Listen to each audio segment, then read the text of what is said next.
Alrighty. Well, in that case, let's dive right into it. And we always like to give a recap of the episodes before we dive into our discussion proper, and we like to cut that out and host it separately on YouTube for your convenience.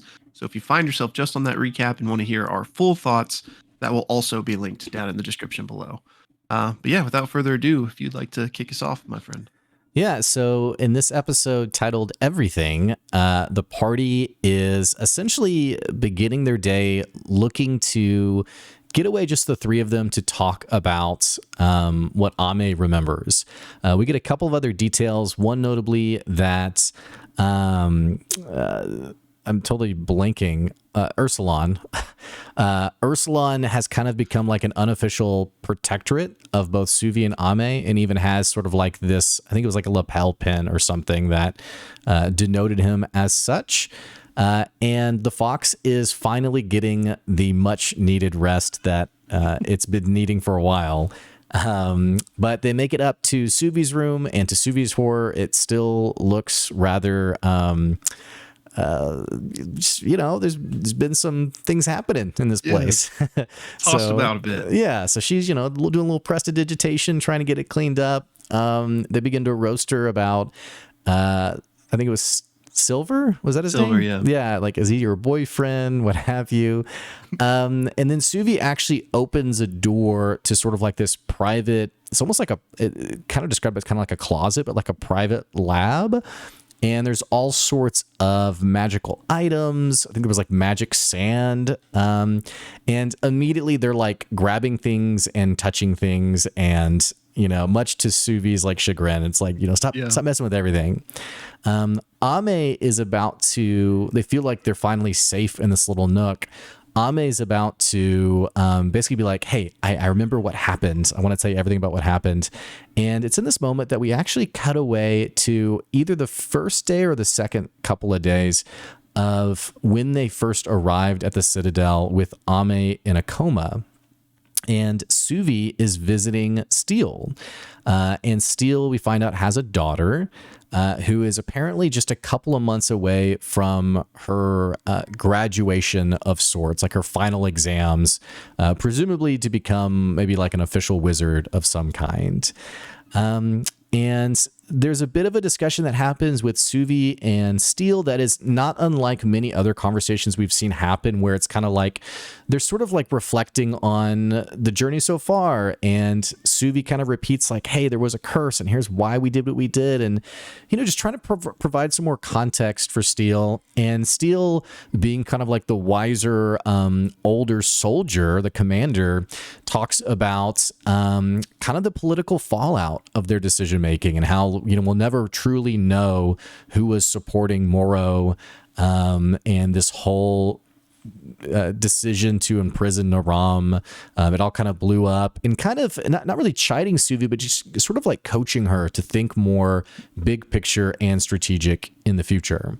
Right. They changed the conversation to talking about Suvi's parents, and essentially Steele reveals that her parents were double agents working on behalf of Ruve, and that to this day there are still people who likely see her parents as Ruvian war heroes. Like, they still to this day, like, their identities were never truly released or uncovered, and so people who still believe that they were enemies secretly of the Citadel. And Steele essentially confesses that, hey, I believe that Yoren is to blame for your parents' death, that that night, Yoren was with us, you knew Yoren, and also mentions that what happened that night was effectively a small band of warlocks who teleported in to the Citadel and attempted to basically destroy everything they hold dear.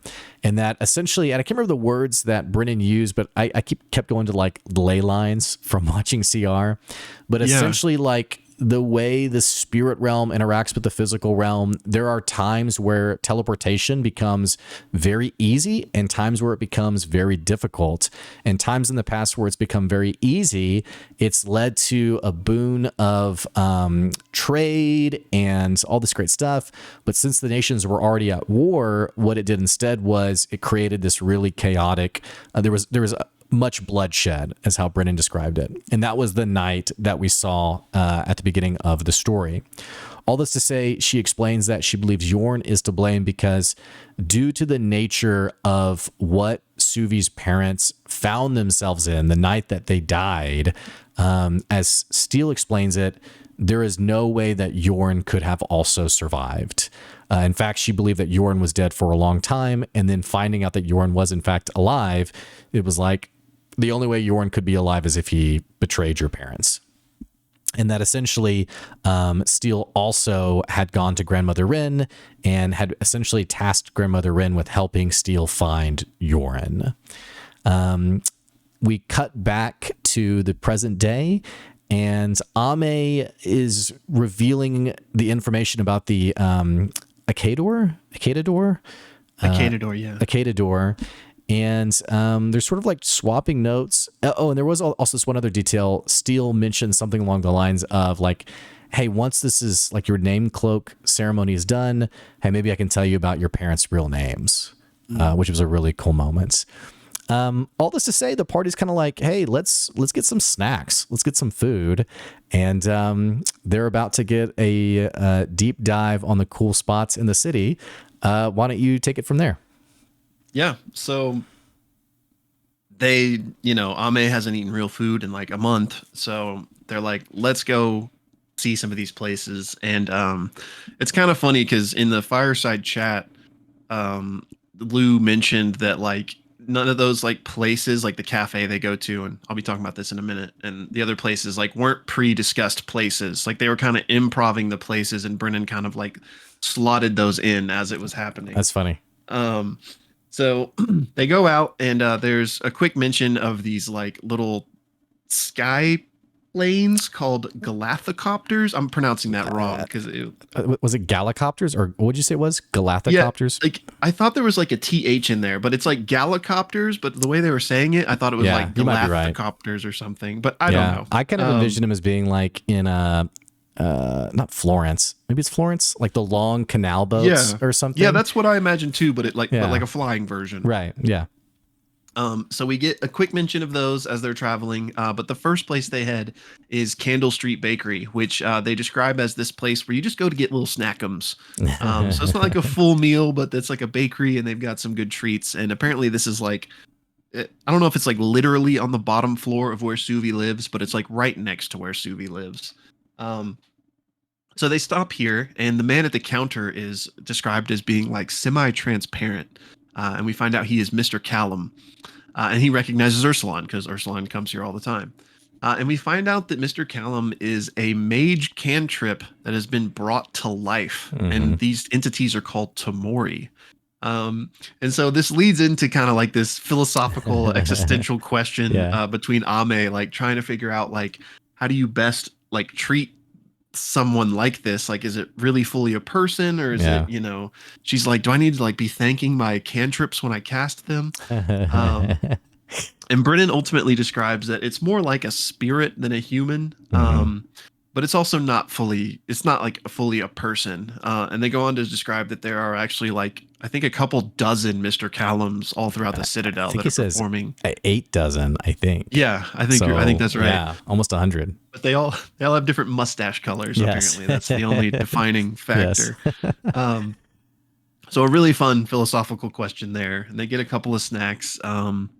But then they travel, or Suvi rather goes and gets one of those galathocopters that I was just talking about, to take them well, this is where I got kind of confused, and maybe we can clarify when we discuss, but to take to Haverwort, which is the city at the bottom of the Citadel, like the massive city, and specifically to the night market area of the city. The thing I was confused about, and again, maybe we don't get into it right now, but I knew she went to rent one of those copters, but then simultaneously it felt like Brennan described the disc that Suvi lives on being the one that docked down there as well. Yeah, but maybe I just got I my think, wires I think crossed. he was just coincidentally talking about the discs that were moving as they were traveling. Because for our listeners, also around the Citadel, which I think he described as like 3 miles tall, there are like these 8, I think like a hexagon almost, these 8 platforms that are always rising and falling to the different levels. I think it's 12 because it was like 1 an hour. Okay. Oh, or yeah. maybe every 2 hours Yeah. to be like a clock kind of. That makes more sense. Yeah. Yeah. But then Haverford or Haverward. Haverford? Haverwort. Okay. Yeah. Tom Haverford. is the big city at the bottom. So Yeah, it doesn't, well, it does move, but not in the same way as these discs do. Yeah.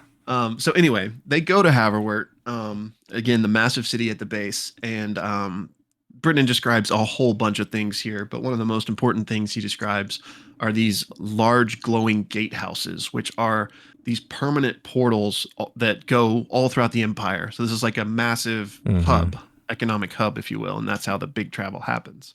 But they make their way to a seafood stand, another Ursulon favorite called Chura Chowder. And this is run by an older man and his daughter, Anton and Mariah Chura, excuse me. And essentially they order these like enormous bowls of food that are almost like, I think, a food challenge or close to that the restaurant offers. But, you know, Ame hasn't eaten in a month. Neither has the fox. I think and they get Ursulon eats a ton. Yeah, I think he actually gets like a giant clam that, like, when they open it, it's like a ramen bowl inside of it. Yeah. And I love the NPC was like, "You've already been here today." Like, you can't come back. They get these huge portions of food, and they just start digging in. And it's so big, there's even a small bet made with the fox, who of course thinks he can eat everything. Yeah. Makes a bet with Suvi for 3 imperial pieces that like he won't get sick if he eats it all. So a fun moment there. They're eating, and while that's happening, Suvi actually sees a floating bar like float above them that she loves, and she's like, "I'm going there. I'll be right back." So she like darts off. After that, Ursulon and Ame have a quick talk while they're just the two of them, and he's basically telling Ame how much he loves this place for the past month that he's kind of been here while they've been waiting for her to get better. And just he's been training with steel. They just kind of share a nice moment together. So then they finish eating. Suvi rejoins them, and the fox is basically having a terrible time. He ate way too much, and he admits defeat on the bet. So they're like, "Well, where should we go next?" And Ursulon suggests going to this kind of underground fight club that this boxing promoter he knows keeps like approaching him to be like, "Yo, you should come fight at my club." So they go there because they can drink for free, because this promoter is trying to like schmooze Ursulon, so he gives them free drinks. So to get there, they go through like the dregs of the city, through like the back tunnels, and Suvi is like, "I don't think there's anything here." But Ursulon's like, "No, it's through this door," and he opens a door, and there's like a big extra dimensional space, like a bag of holding type of thing, where there's this underground fight club. And they basically just have a really good time here. And we learn a little bit about like the animals of the city, because there's like lots and lots of animals down here, but above in the Citadel, it's all like the illusory animals. So they get drunk, have a crazy night. They do not make it back in time for Suvi's home disc to still be there. It like has continued on its cycle. So instead we cut to like 11:30 the next morning, and all of them are just like passed out in a bus station on the bench, or the equivalent of a bus station.